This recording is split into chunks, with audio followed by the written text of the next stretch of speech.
കുറച്ച് വർഷങ്ങൾക്ക് മുൻപ് ബി.ജെ.പിയുടെ നേതാവ് ശ്രീ പി.എസ്. ശ്രീധരൻപിള്ളയോട് NDAയുടെ പ്രകടന പത്രികയെ കുറിച്ച് ചില വാർത്താ ലേഖകർ ചോദിച്ചപ്പോൾ അദ്ദേഹം പറഞ്ഞ മറുപടി, പ്രകടന പത്രികയോ അതൊക്കെ ഒരു കോമഡിയല്ലേ.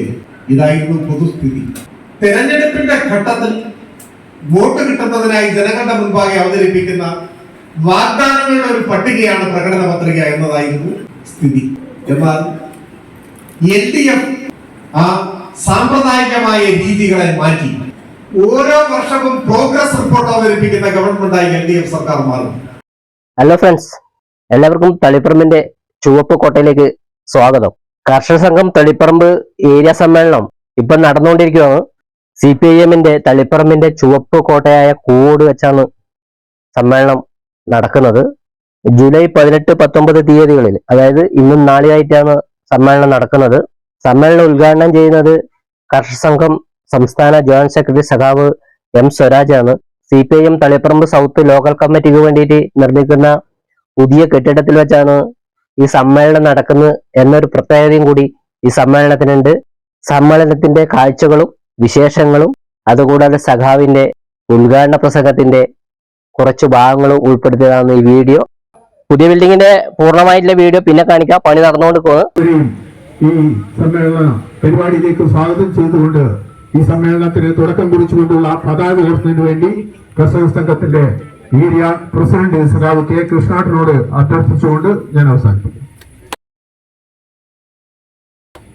ഇൻക്ലാബ് സിന്ദാബാദ്, ഇൻക്ലാബ് സിന്ദാബാദ്, കർഷക സംഘം സിന്ദാബാദ്, കർഷക സംഘം സിന്ദാബാദ്, കർഷക സംഘം സിന്ദാബാദ്, കർഷക സമരം സിന്ദാബാദ്, കർഷക സമരം സിന്ദാബാദ്, കർഷക സമരം സിന്ദാബാദ്, കർഷക സമരം സിന്ദാബാദ്, രക്തസാക്ഷികൾ സിന്ദാബാദ്, രക്തസാക്ഷികൾ സിന്ദാബാദ്, രക്തസാക്ഷികൾ സിന്ദാബാദ്, രക്തസാക്ഷികൾ സിന്ദാബാദ്, രക്തപതാക സിന്ദാബാദ്, രക്തപതാക സിന്ദാബാദ്, രക്തപതാക സിന്ദാബാദ്, രക്തപതാക സിന്ദാബാദ്, ഏരിയ സമ്മേളനം സിന്ദാബാദ്, ഏരിയ സമ്മേളനം സിന്ദാബാദ്, ഏരിയ സമ്മേളനം സിന്ദാബാദ്, ഏരിയ സമ്മേളനം സിന്ദാബാദ്. നല്ലൊരു നാളെ പടുത്തുയർത്താൻ, നല്ലൊരു നാളെ പടുത്തുയർത്താൻ, നല്ലൊരു നാളെ പടുത്തുയർത്താൻ, നല്ലൊരു നാളെ പടുത്തുയർത്താൻ. ജീവത്യാഗം ചെയ്തവരെ, ജീവത്യാഗം ചെയ്തവരെ, ജീവത്യാഗം ചെയ്തവരെ, ജീവത്യാഗം ചെയ്തവരെ, നിങ്ങൾക്കായിരം അഭിവാദ്യങ്ങൾ, നിങ്ങൾക്കായിരം അഭിവാദ്യങ്ങൾ. നിങ്ങൾ ഉയർത്തിയ മുദ്രാവാക്യം, നിങ്ങൾ ഉയർത്തിയ മുദ്രാവാക്യം, മാനവമോചന മുദ്രാവാക്യം, മാനവമോചന മുദ്രാവാക്യം തലമുറ തലമുറ കൈമാറി,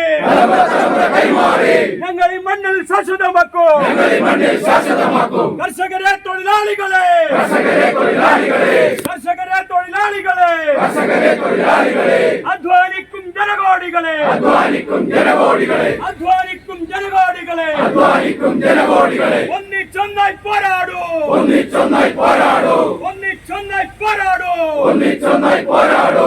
ഇൻക്ലാബ് സിന്ദാബാദ്, ഇൻക്ലാബ് സിന്ദാബാദ്.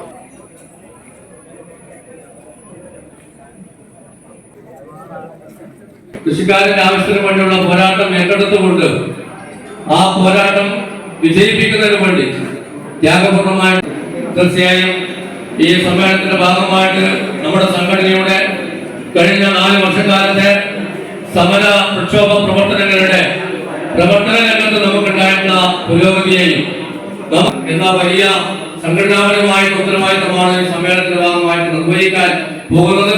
തീർച്ചയായും കർഷക പ്രസ്ഥാനത്തിന് ജന്മം കൊടുത്ത ഒരു പ്രദേശം എന്നുള്ള നിലയിൽ അതിന്റെ ഭാഗമായി നിൽക്കുന്ന ഒരു പ്രദേശമാണ് തളിപ്പറമ്പ് ഏരിയയുടെ ഭാഗം.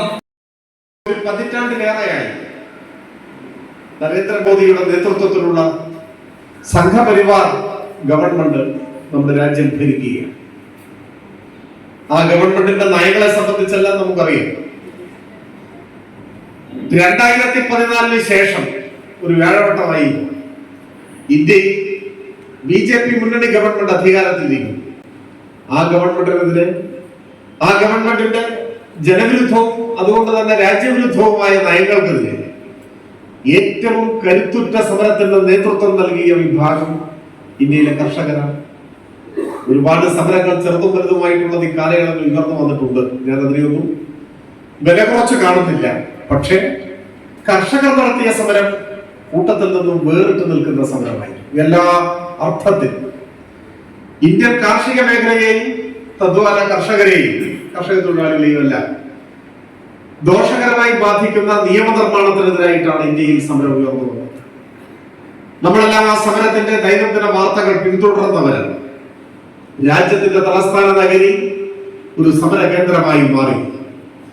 രാജ്യം മുഴുവൻ ശ്രദ്ധിച്ച സമരം, രാജ്യത്തെ പിടിച്ചു കുലുക്കിയ മഹാസമരം. ആ സമരം ഇന്ത്യക്ക് പകർന്നു നൽകിയ പുതിയ സമരാനുഭവങ്ങൾ ചരിത്രത്തിലെ സമരതീക്ഷ്ണമായ ഒരു കാലത്തെ വീണ്ടും ഓർമ്മിപ്പിക്കും വിധം ഇന്ത്യൻ കർഷകർ ഇന്ത്യ ഗവൺമെന്റിനെ അക്ഷരാർത്ഥത്തിൽ മന്ത്രിസഭാ സമ്മേളനങ്ങളിലേക്ക് കടന്നു. ഇന്ത്യൻ കാർഷിക മേഖല എന്നാൽ ധീരമായ പോരാട്ടങ്ങൾ ഏറ്റെടുക്കാൻ കൂടി കെൽപ്പുള്ള യോദ്ധാക്കളുടേതാണ് എന്ന് തെളിയിക്കാൻ കർഷക പ്രസ്ഥാനത്തിന് സാധിച്ചു എന്നത് ഒരു ചെറിയ കാര്യമില്ല. നമ്മുടെ രാജ്യത്തെ കർഷകർ അഭിമുഖീകരിക്കുന്ന പ്രശ്നങ്ങളുമായി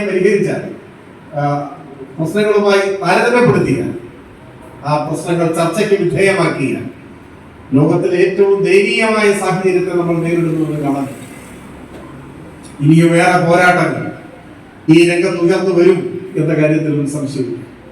ഇടതുപക്ഷ ജനാധിപത്യ മുന്നണി കനത്ത ഒരു തിരിച്ചടിയെ നേരിട്ടതിന് ശേഷം ഒരു സമ്മേളന വേദിയിൽ നമ്മൾ ഒത്തുചേരുകയാണ്. സ്വാഭാവികമായും ആ തെരഞ്ഞെടുപ്പിന്റെ റിസൾട്ട് അല്ല നമ്മുടെ ചിന്തയ്ക്കും ചർച്ചകൾക്കും വിധേയമായിട്ടുള്ള ഒരു കാര്യം. കഴിഞ്ഞ 10 വർഷം കേരളത്തിലെ ഇടതുപക്ഷ ജനാധിപത്യ മുന്നണി ഗവൺമെന്റ്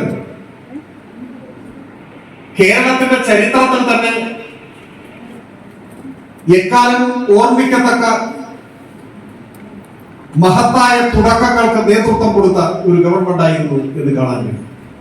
തെരഞ്ഞെടുപ്പിൽ പരാജയപ്പെട്ടു എന്നതുകൊണ്ട് ഒരു സർക്കാരിന്റെ നേട്ടങ്ങളല്ലാതാകും. കഴിഞ്ഞ 10 വർഷത്തെ ഗവൺമെന്റിന്റെ പ്രവർത്തനങ്ങൾ ശരിയായ അർത്ഥത്തിൽ വിലയിരുത്തി അതിന്റെ അടിസ്ഥാനത്തിൽ ജനങ്ങൾ വോട്ട് ചെയ്തു എന്ന് ഒരിക്കലും പറയാനാവുകയുമില്ല. എന്താ കാരണം? ഏത് നിലയിൽ താരതമ്യപ്പെടുത്തിയാലും കഴിഞ്ഞ 10 വർഷത്തിലെ കേരളത്തിലെ LDF ഗവൺമെന്റിന്റെ നേട്ടം ഒരു പടി മുന്നിലാണ്.